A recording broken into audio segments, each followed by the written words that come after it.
माणसं मरतायत, शेतकरी आत्महत्या करतायत आणि यांचे महोत्सवच थांबत नाहीत.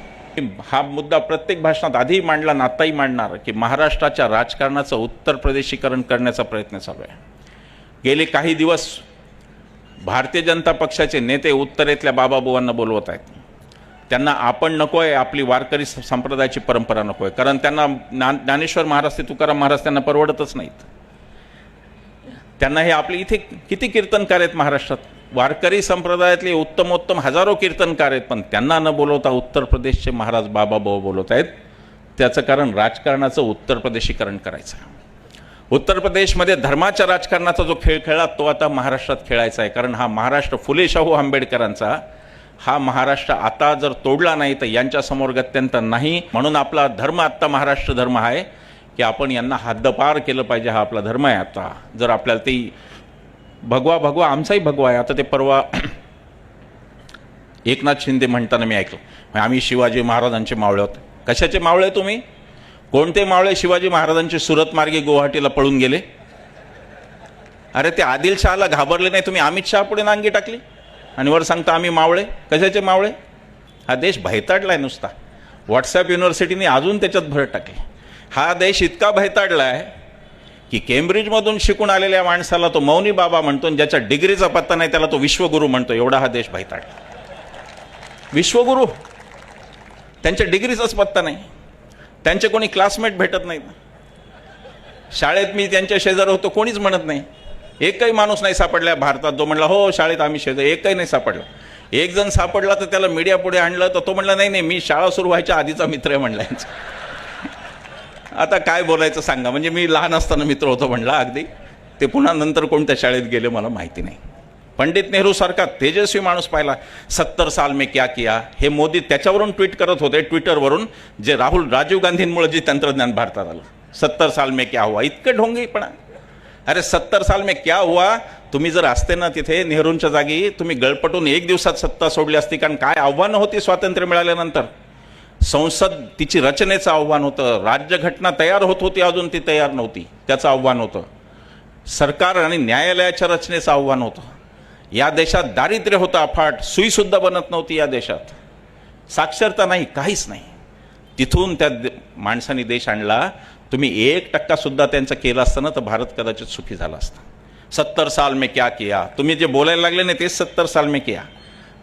पहिल्याच प्रजासत्ताक दिनाला ती परेड पाहिली सगळी मोठी आणि मग त्यांच्यावर ट्विट आलं की मोदीजींनी वो देख लिया जो नेहरूने 70 साल में किया. ती सगळी शस्त्र सामग्री ती सगळी काँग्रेसच्या काळातली होती. भयताडल्यासारखा देश झाला आहे. कोण कोणाला काय नादी लागेल, कोण कोणाला विश्वगुरू म्हणेल, कोण कोणाला काय पदवी देईल काही सांगता नाहीत. नेहमी प्रश्न असतो यांचा, गांधींचंच नाव सगळीकडे का, नेहरूंचंच नाव सगळीकडे काय. मग काय गोळवलकर आणि हेडगेवारांचं देतील का? कोणाचं नाव देतील? देश जोडणाऱ्यांचं नाव देतील का देश तोडणाऱ्यांचं नाव देतील? आणि ती जी नावं दिली ती लोकांनी दिली आहे. ते गांधींनी नाही स्वतः नाव दिलं, नेहरूंनी नाही स्वतः नाव दिलं. ते तुमच्यासारखे नव्हते. सरदार पटेलांच्या स्टेडियमचं नाव बदलून स्वतःचंच नाव दिलं मोदी स्टेडियम म्हणे. तुमच्यासारखे ते नव्हते. त्यांची नावं लोकांनी दिली. तुम्हाला खात्री होती की आपल्यानंतर लोक नाव देणार नाहीत, नाव ठेवतील, म्हणून तुम्ही तुमचं स्टेडियमचं नाव देऊन टाकलं त्याला. याच्या मागचं अर्थकारण नीट समजून घ्या, ते फार महत्त्वाचं आहे. तुमचा माझा देश कुठे चाललाय ते समजून घ्या. 50 लाख कोटींचं कर्ज होतं मनमोहन सिंगांनी सोडलं तेव्हा, आज 210 लाख कोटींचं कर्ज आपल्यावर आहे. इथे बसलेल्या प्रत्येकाच्या डोक्यावरचं कर्ज 4 पट वाढलेलं आहे. या सभेत आत्ता जी माणसं इथे बसलेली आहेत त्यांच्या प्रत्येकाच्या डोक्यावर मोदींनी 1,60,000चं कर्ज करून ठेवलं आहे. कशासाठी हे कर्ज होत आहे? एवढा GST वसूल होतो, एवढा टॅक्स वसूल होतो, इन्कम टॅक्स वसूल होतो, पुन्हा नेहरूंच्या कंपन्या पण विकणं चालू आहे, तरीही कशासाठी पैसा कमी पडतो? हे अर्थकारण खूप गंभीर वळणावर आहे भारताचं, हे लक्षात घ्या. अनेक भ्रष्टाचारावर बोलत होते. ना खाऊंगा, त्याच्या पुढची घोषणा होती ना खाऊंगा ना खाने दूंगा, खाने वाले हर एक को भाजपा में लाऊंगा, अशी घोषणा होती. प्रताप सरनाईक असोत, नारायण राणे असोत, हसन मुश्रीफ असोत, छगन भुजबळ असोत, कोणी असोत, ह्या सगळ्यांनी जेव्हा भारतीय जनता पक्ष किंवा त्यांच्या मित्रपक्षात गेले तेव्हा यांच्या चौकशा बंद झाल्या. 21 जणांची यादी आहे. ईडी आपला पैसा घेते, तुमच्या माझ्या करातून चालते, यांचे पगार आपण करतो पण हे चाकरी मात्र मोदी शहांची करतात हा खरा प्रश्न आहे. आपल्या यंत्रणा कशा उद्ध्वस्त झाल्या त्याचा हा पुरावा आहे. सगळ्या यंत्रणा गुलाम झाल्यात, ईडी असो की काही असो. सर्वोच्च न्यायालयावर दबाव टाकला जातो, न्यायाधीशांच्या फॅमिलीचं रेकॉर्ड ठेवलं जातं आणि त्यांना ब्लॅकमेल केलं जातं, इथपर्यंत परिस्थिती आहे. आणि म्हणून ही हुकुमशाही जर घालवली नाही तर पुढच्या पिढ्या आपल्या बर्बाद झाल्यात जमायत लक्षात घ्या. पुढच्या पिढ्यांना कोणतंही भवितव्य आपण देऊ शकत नाही, कारण इथं कायद्याचं आणि लोकशाहीचं राज्यच राहिलं नाही, संविधानाचं राज्यच राहिलं नाही. इथे एक अराजक सदृश्य हुकुमशाही आली. आता जाहिराती सुरू झाल्यात, मोदी की गॅरंटी वगैरे. जो 7 फेऱ्यांची गॅरंटी निभावू शकला नाही, ज्याला आणलं त्या गुरुची काही गॅरंटी निभावू शकला नाही, तो माणूस देशाला गॅरंटी देतो. आता मोदी की गॅरंटी कशाची गॅरंटी आहे? बेरोजगारीची गॅरंटी आहे मोदीची गॅरंटी. म्हणजे मोदीची गॅरंटी म्हणजे मणिपूरची गॅरंटी आहे, जिथे आमच्या आया बहिणींचं सुरक्षा हा कळीचा मुद्दा झालेला आहे. परराष्ट्र धोरणात वाटोळं झालेलं आहे. फक्त मिठ्या मारतात आलेल्यांना. त्यांची डिप्लोमसी तेवढीच, दिसला माणूस की मारली मिठी. कधी कधी तर राष्ट्राध्यक्ष ओळखू आले नाही, त्याच्या पीएलआय मिठी मारतात का काय माहिती नाही मला. उठलं की दिसलं की मिठी मारायची. काय परिस्थिती फार बोलणार नाही, असं तो जास्त विषय घेणार नाही. आपण शाळेत निबंध लिहायचो, सूर्य उगवला नाही तर वगैरे, नाही का, निबंध असायचे. तसं यांचा एक निबंध असतो, सरदार पटेल पंतप्रधान झाले असते तर. अरे तसं झालं असतं तर तुमच्यावर पहिली बंदी त्यांनीच आणली, त्यांनी ती कधी उठवली नसती. RSSवरची बंदी तिथं नेहरूंनी उठवायला लावली. नेहरूंच्या आयुष्यातली ही चूक होती, एकच चूक नेहरूंनी केली, ती पण ही होती की राष्ट्रीय स्वयंसेवक संघावर पटेलांनी बंदी घातली होती, ती नेहरूंनी उठवली हे सांगून की हा देश स्वतंत्र आहे, मला बंदीचं मान्य नाही. काय माणसं होती.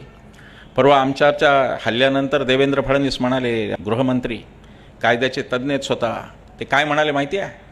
ते म्हणाले हल्ला झाला हे वाईटच झालं, पण उच्चपदस्थांबद्दल बोलताना आदराने बोलायला पाहिजे. म्हणजे फडणवीस याचा गर्भित अर्थ असा आहे का की मोदी शहांच्या विरुद्ध बोलाल तर आमचे कार्यकर्ते रस्त्यावर तुमचा खून करतील, असं तर तुम्हाला म्हणायचं नाही ना यातून. कारण जे उच्चपदस्थ आहेत ते आमचे पगारी आहेत. उच्चपदस्थ हे लोकसेवक आहेत, ते लोकमालक नाहीत. आणि मोदी शहा जोपर्यंत आमचा पगार घेतात तोपर्यंत आम्ही त्यांना बोलणार. फडणवीसांनी लक्षात घ्यावं की भाडेकरू आहेत, ते घराचे मालक नाहीत. मूळ मालकाला वाटेल त्या दिवशी तो 5 वर्षांनी भाडेकरूला हकलून देईल, हे त्यांनी लक्षात घ्यावं. आम्ही मालक, मूळ मालक आम्ही आहोत या लोकशाहीचे. आम्ही वाटेल तेव्हा तुम्हाला सत्तेतून काढू आणि तुम्ही भाडेकरू आहात एवढंच लक्षात ठेवा.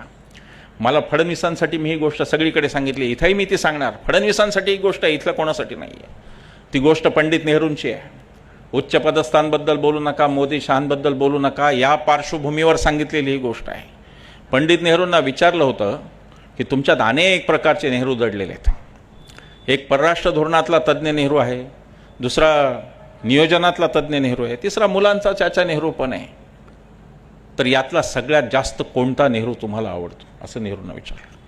नेहरूंनी सांगितलं की मला माझ्यातला तो पंतप्रधान नेहरू आवडतो ज्यांनी सामान्यातल्या सामान्य भारतीय नागरिकाला सुद्धा एवढं अभिव्यक्ती स्वातंत्र्य दिलेलं आहे की तो सामान्यातला सामान्य माणूस माझ्या कार्यालयाच्या शेजारच्या विजय चौकात उभा राहून रस्त्यात ओरडून सांगू शकतो की पंडित नेहरू हा मूर्ख माणूस आहे.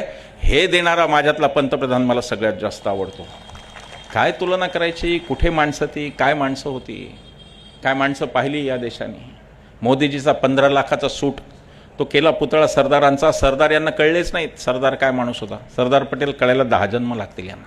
पण खोटं नाटं सांगत राहायचं. सरदार यानो म्हणे ते सुभाषबाबूंवर अन्याय झाला, सरदार पटेल. अरे भावा, तू मुरली मनोहर जोशींना अडवाणीवर झालेला अन्याय बघ ना. 40 पैसे पोस्ट तुझा पगार, तू किती विचार करतो. तू आधी यांच्यावरचा अन्याय तर दूर कर, दोघांवरचा जो काही झाला तो. सतत खोटं नाटं बोलून या राष्ट्रीय नेत्यांचं चारित्र्यहनन करायचं.